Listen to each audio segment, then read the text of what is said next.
Nah, terkait terakhir pernyataan Presiden mengecam pernyataan dari Emmanuel Macron terkait dengan penyinggungan dia mengenai umat Islam di seluruh negara. Kita akan langsung membahasnya pemirsa bersama dengan beberapa narasumber. Ada Prof. Hikmahanto Juwono selaku pakar hukum internasional. Selamat pagi Prof. Kemudian juga ada Mahmud Syautot selaku dosen Perancis FISIP UI. Selamat pagi Gus Mahfud.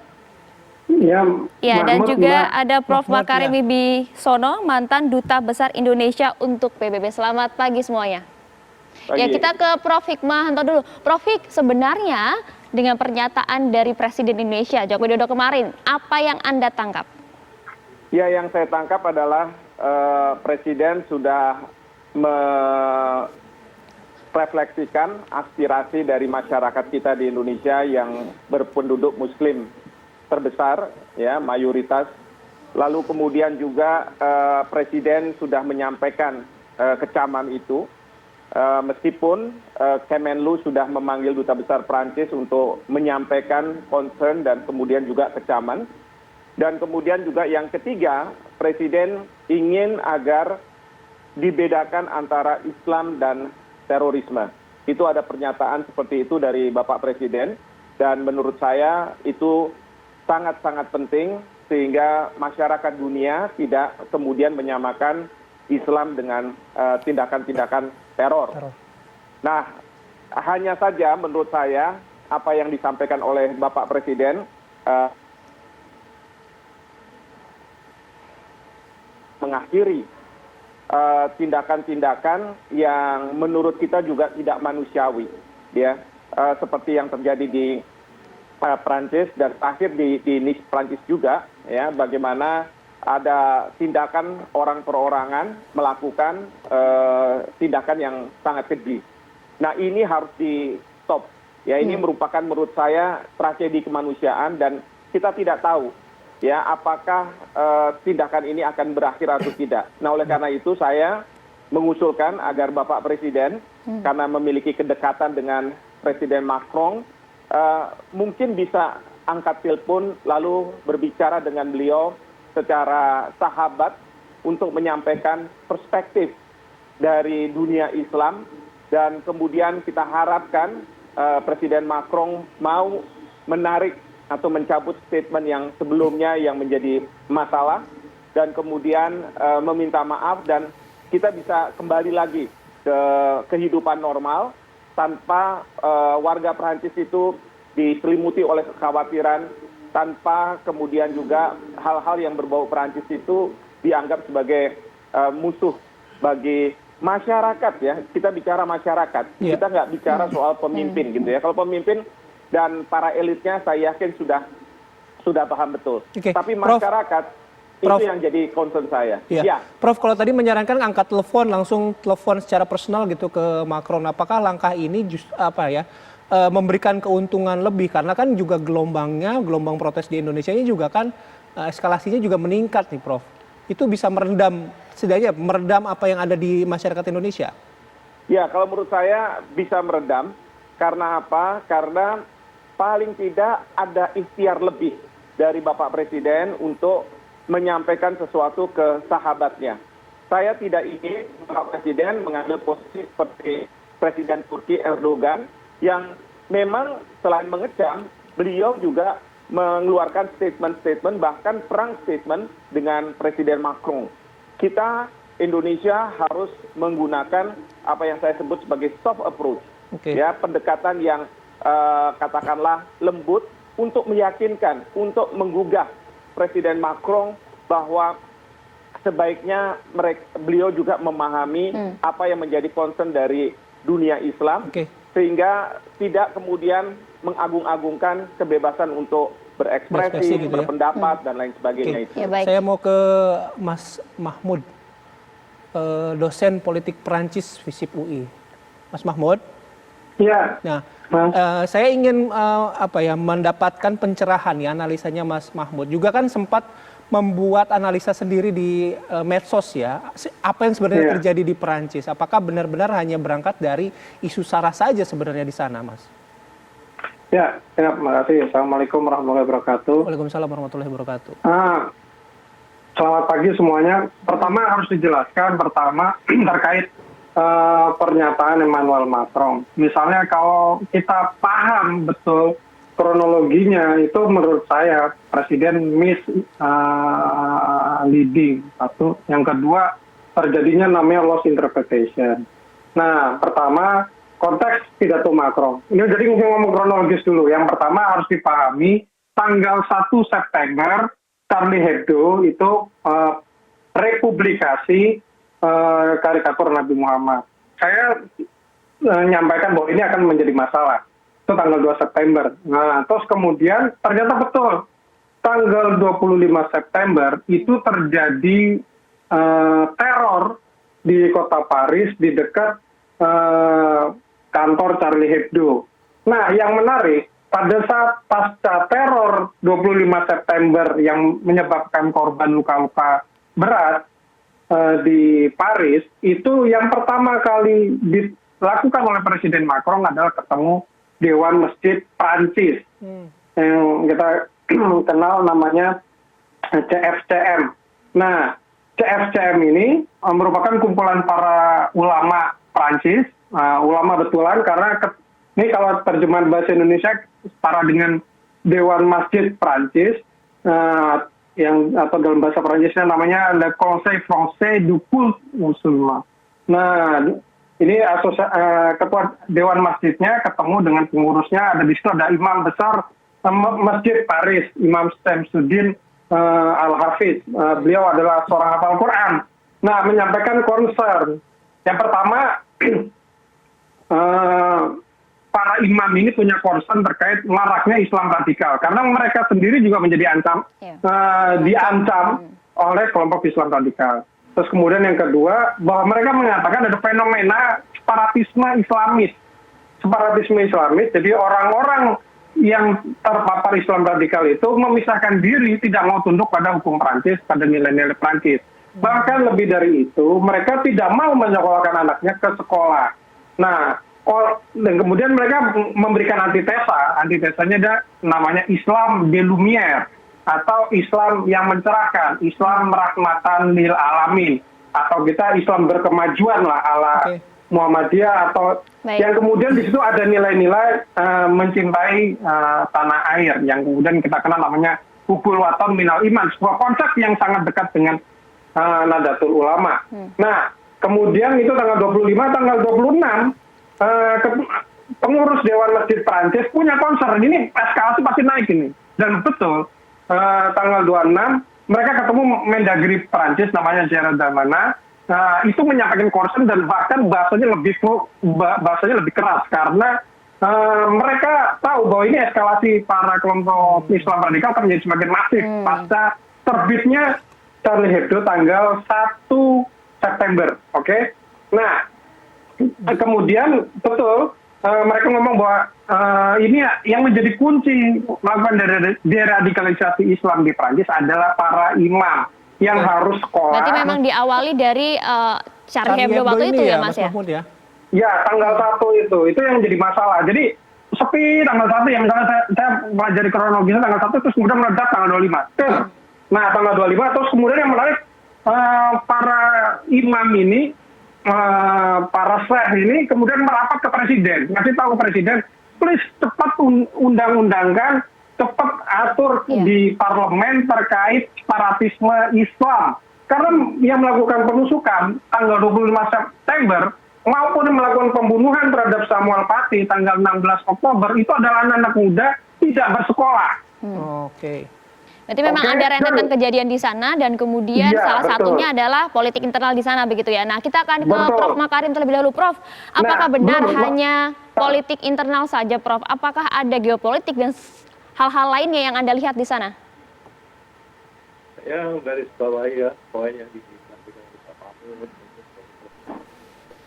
Jadi, masalah yang disampaikan tadi memang merupakan faktor yang penting ya.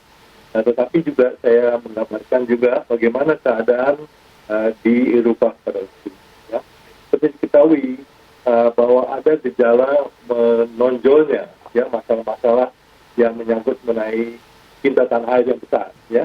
Seperti di Prancis ya, Marine Le Pen ini suaranya di dalam polling sudah menaik. Ya, bedanya cuma 4 poin dengan Macron. Ya, demikian juga Wilders yang ada di negeri Belanda, ya, yang dia itu ada dikenal sebagai anti radikal, sekarang menjadi orang yang anti Islam, ya, dan mereka menjadi anti Islam. Seperti diketahui sekarang, ya, di Jenewa, saya tinggal 4 tahun di Jenewa, ya, itu sekarang sudah ada misalnya larangan untuk membangun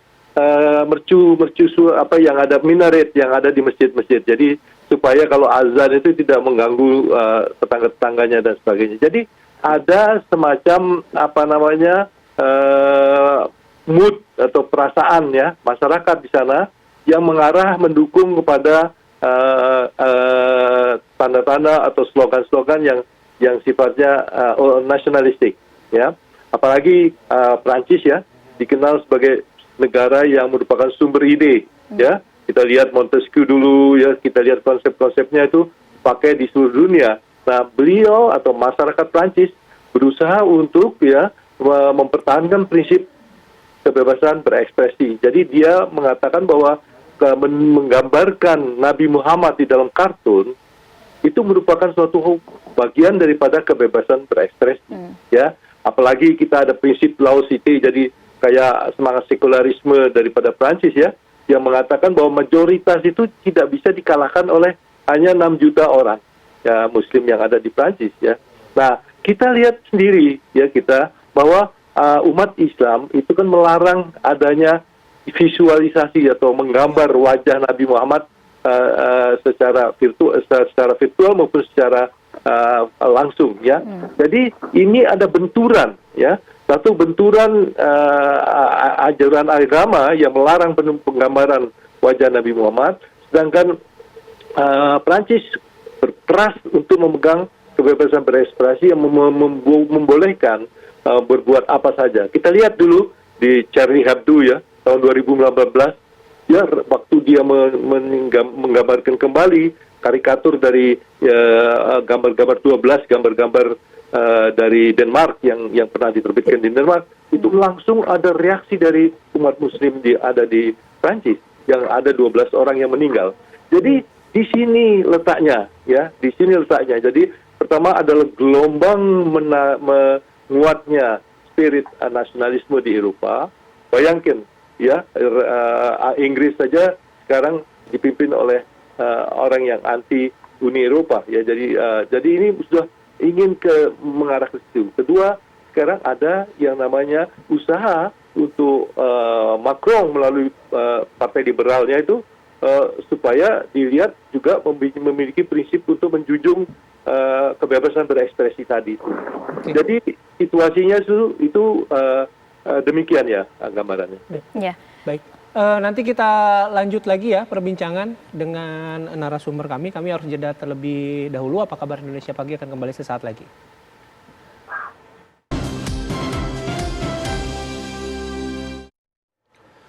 Anda kembali di Apa Kabar Indonesia Pagi. Kita lanjutkan kembali perbincangan. Saya mau ke Mas Mahmud. Mas Mahmud, dari kronologi yang Anda sampaikan kan memang panjang, ya, mulai dari September sampai Oktober. Nah, highlight-nya ini apa, Mas? Titik permasalahannya di mana, gitu, terutama ketika Presiden Prancis ini menyebutkan yang sebenarnya disasar adalah Islam radikal. Ya, pertama di pidato tanggal 2 itu clear, beliau tidak nyebut bahwa menghina Islam menurut saya. Sepertinya Kemlu atau mungkin pembisik Jokowi salah terjemahin, salah paham, itu satu, ya. Terus yang kedua, terus yang ketiga adalah pada saat tanggal 16 Oktober terjadi pembunuhan terhadap Samuel Paty oleh Abdullah Anzorov, yang itu didasarkan pada provokasi yang disebarkan lewat sosial media, lewat WA, lewat Facebook dan sebagainya, oleh salah satu siswanya yang tidak hadir pada saat sekolah. Nah, terus kemudian bikin provokasi agar si Samuel Paty dihukum. Oke. Kemudian akhirnya Samuel Paty meninggal, digorok. Nah, pasca itu semuanya mengutuk penggorokan tersebut. Oke. Nah, yang harus clear bahwa semua politik Prancis, baik kanan, kiri, maupun ekstrem kanan dan ekstrem kiri, itu semua mengutuk pembunuhan tersebut. Itu satu. Terus yang kedua, bahwa ternyata semua negara mitra Prancis itu mengutuk kejadian tersebut. Mengutuk bahwa pembunuhan terhadap Samuel Paty karena dianggap dia menunjukkan karikatur di kelas itu tidak dibenarkan. Termasuk dubes Turki yang ada di Prancis. Termasuk juga Presiden Rusia Vladimir Putin. Bahkan Vladimir Putin bilang kita kerjasama meningkatkan kerjasama anti teror. Oke, semua narasinya sama. Jadi kemudian narasinya adalah bahwa kita harus melawan Islam radikal dan seterusnya. Tapi yang perlu dicatat adalah narasi Macron tanggal 23 Oktober narasinya lebih soft, narasinya lebih lembut. Nah, kenapa? Karena dia tidak lagi bicara tentang Islam, dia bicara tentang kesatuan negara, kesatuan bangsa. Musom Uni, satu itu. Terus yang kedua, harus dilihat, dibedakan bahwa Macron ini berada di posisi tengah, Prof. Makarim. Berbeda dengan Marine Le Pen. Marine Le Pen pada saat tanggal 16 itu langsung ngomong, ini nggak bisa seperti ini. Macron itu usul tanggal 2 tentang undang-undang laicite, tentang separatis Islamis, itu abang-abang lambe. Cuman ginju politik. Yang benar menurut Le Pen itu adalah legislasi de guerre contre l'islamisme. Artinya legislasi peraturan terkait perang melawan Islam radikal. Di situ dia breakdown lebih spesifik. Yang pertama, harus ada namanya undang-undang tindak pidana khusus. Siapapun yang dianggap Islamisme, itu harus diusir dari Prancis. Apabila dia orang asing. Ya, nggak peduli dia di situ legal, baik-baik saja, atau tidak baik, itu diusir. Nggak ada peduli. Karena yang berlaku adalah pidana khusus. Yang kedua, itu adalah moratorium imigrasi dan moratorium naturalisasi warga negara Prancis. Karena pelaku penusukan Samuel Paty itu adalah orang asing, orang Chechen, pemuda Chechen yang minta suaka ke Prancis yang kemudian melakukan penggorokan karena dia tidak sekolah dan seterusnya. Nah, yang ketiga, Marine Le Pen itu minta agar polisi, penegak hukum terkait penerapan legislasi de guerre atau peraturan perundang-undangan terkait perang melawan Islamisme lebih firm ya. Itu dipersenjatai dengan persenjataan perang, dengan persenjataan war. Nah, kemudian itu eskalasi menjadi memuncak dan seterusnya. Nah, yang apesnya ya, tanggal 16 Oktober itu kutukan dilakukan oleh misalnya dubes Turki, Kemlu Turki. Namun Presiden Turki Erdogan tidak pernah mengutuk. Tidak pernah mengutuk. Yeah. Yang dilakukan oleh Erdogan malah justru mengutuk Macron. Ini menjadi masalah. Kemudian mengebuli secara politik internasional, bahwa Macron sakit jiwa dan sebagainya dan boykot.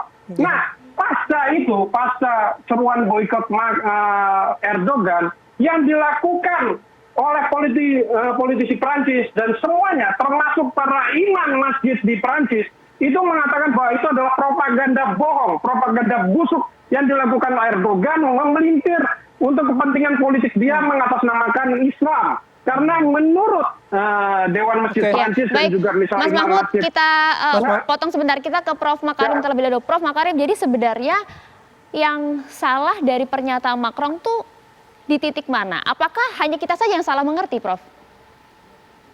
Kalau saya melihat ya, tadi benar yang dikatakan oleh Prof. Mahmud ini, suasana batiniah ya masyarakat di Prancis belakangan ini kan setelah terbunuhnya Paty yang guru yang menunjukkan karikatur itu sudah begitu tinggi. Jadi suasana mental masyarakat itu sudah tinggi sekali ya. Jadi kemudian kan Presiden Macron itu menganalisa ya bahwa sekarang Islam itu menghadapi krisis ya. Nah, sehingga dengan krisis tadi jalan keluarnya antara lain ke radikalisme atau terorisme dan hal segala macam. Jadi tampak ya bahwa Presiden Macron sebagai presiden Prancis itu ingin berada di atas masalahnya. Jadi sebenarnya partainya sendiri, Partai Liberal, Le REM itu adalah partai yang tidak seperti yang dijelaskan oleh Prof. Mahmud seperti Marine Le Pen ya, yang sangat anti-Islam ya. Dia malah beberapa kali menjelaskan bahwa Islam itu tidak sama dengan terorisme. Ya, tidak sama dengan teroris. Itu di masa-masa sebelum terbunuhnya sama Paty yang guru yang dibunuh oleh muridnya tadi itu. Jadi memang suasana itu sedemikian. Tetapi jangan lupa ya, bahwa di Prancis itu masalah mengenai hubungan antara negara dengan umat Islam itu timbul terus. Misalnya saja ada masalah hijab, ya, bahwa di beberapa tempat, ya, sekolah dan sebagainya tidak boleh menggunakan hijab. Ya, malahan sebagai reaksi daripada hal itu, misalnya saja anggota partai daripada LREM yang ada di Majelis Nasional tuh pada waktu ada yang memakai hijab masuk ke Majelis Nasional, dia langsung keluar karena dia tidak ingin ada orang pakai hijab, ya, masuk ke ruangan Majelis Nasional tadi itu. Jadi sekarang ini suasana batiniah dari masyarakat Prancis itu meninggi, ya. Nah, jadi oleh sedang karena memanas itu, lah ya Prof di sana ya Prof. Panas, ya. Oleh karena itu sekarang belakangan kan Presiden Macron sudah mulai mereda, mulai mendamaikan. Sudah mulai soft seperti yang disampaikan oleh Mas Mahmud tadi. Kita ke Prof Fik dulu. Prof Fik, mengaitkan dengan pernyataan Presiden Jokowi kemarin ini tentunya mau tidak mau pasti berdampak dong dengan hubungan bilateral antara Indonesia dan juga Prancis. Anda melihatnya seperti apa? Gini ya, pertama apa yang disampaikan oleh Bapak Presiden memang ditujukan kepada Prancis gitu ya. Tetapi sebenarnya juga untuk masyarakat di Indonesia, masyarakat di dalam negeri, jangan sampai masyarakat itu merasa bahwa pemerintah kurang berbuat. Ya, jadi Presiden juga ingin menyampaikan kepada publik bahwa kami Indonesia serius melihat permasalahan ini. Karena apa? Karena kalau kita lihat memang dari segi kronologis dan lain sebagainya oke. Tetapi ingat, yang sekarang kita ini berhadapan adalah mereka-mereka yang paham isu, tetapi juga mereka-mereka yang tidak paham isu. Sama ketika, saya ambil contoh saja, ketika Omnibus Law sudah diketok oleh DPR, itu kalau ditanya ke masyarakat biasa, kamu tahu nggak ini Omnibus? Pasti banyak yang mengatakan, saya nggak tahu, tapi mereka ikut demo. Nah ini yang harus dilawan sebenarnya. Ketidakpahaman dari masyarakat, ya, mereka melihat bahwa Islam dicederai, Islam dilecehkan. Ini yang terus kemudian mereka muncul, ya, perasaan untuk membela Islam. Nah tentu ini yang harus diselesaikan.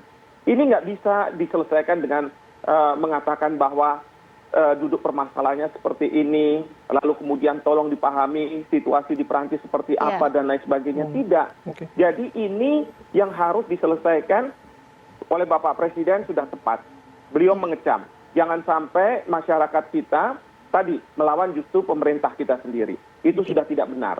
Yang kedua adalah yang saya menghimbau, mengusulkan. Kalau misalnya dengan pernyataan minta maaf, memang kelihatannya harga diri Prancis akan jatuh, begitu ya.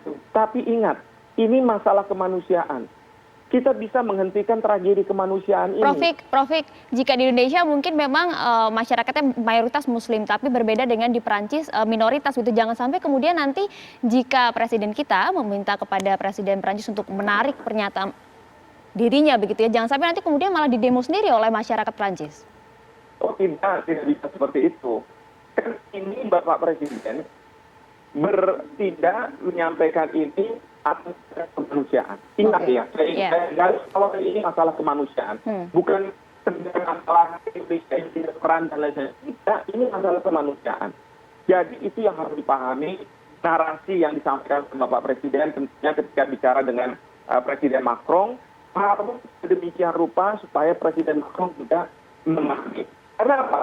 Apa yang disampaikan di Prancis, katakanlah oleh Presiden Macron kepada masyarakatnya, itu sudah terdengar di seluruh dunia. Sudah kemudian menjadi isu di seluruh dunia, terutama dunia Islam. Nah ini yang saya sangat khawatirkan. Ini kita nggak bicara soal terorisme. Kalau terorisme ada pelaku yang punya niat jahat dan lain sebagainya. Tapi ini masyarakat, individu yang mungkin karena keislamannya, karena hormatnya terhadap nabinya, menganggap bahwa saya harus membela nabi saya. Baik, kita tangkap Prof. Jadi bukan antara permasalahan pemerintah dengan pemerintah lagi, tapi sudah menyangkut masyarakat, begitu ya. Kita tunggu nanti. Ya, sudah meng-highlightnya. Baik, terima kasih Prof. Prof. Makarim, Mas Mahmud juga terima kasih sudah bergabung bersama kami pagi hari ini. Selamat beraktivitas, semoga sehat selalu semuanya. Sehat selalu semuanya. Assalamualaikum warahmatullahi wabarakatuh. Terima kasih banyak.